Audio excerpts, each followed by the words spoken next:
Welcome to our channel. Today we how to improve membership management with Wild Apricot beginner guide step by step. To begin improving your membership management with Wild Apricot, start by signing up for an account. Visit the Wild Apricot website and click on the Try for Free button. Fill in the required information to create your account. Once your account is set up, log in to the Wild Apricot dashboard. Familiarize yourself with the main sections, members, events, and website. Begin by navigating to the Members section.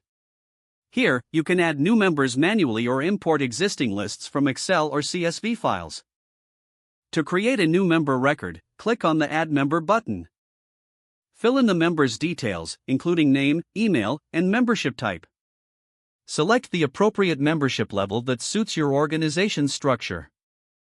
Next, customize the Use the Settings option to define membership types, including duration and renewal options. After saving member details, explore the Events section to set up activities for your members.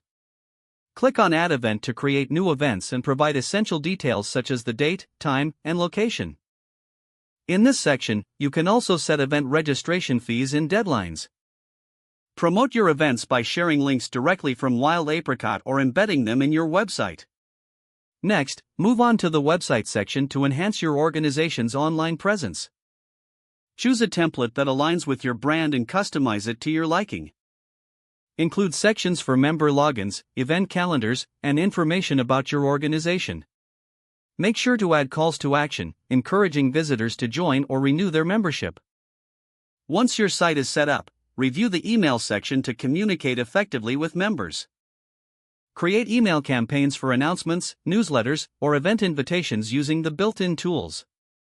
Utilize the automation features to streamline your communication process. To analyze your membership activity, head to the Reports section. Generate reports that provide insights into member engagement, event attendance, and financial performance. Review this data regularly to identify trends and areas for improvement. Lastly, ensure you stay updated with Wild Apricot's resources and support. Visit their blog and help center for tips, tutorials, and best practices. Don't forget to like this video and subscribe to our channel for more step-by-step tech guides.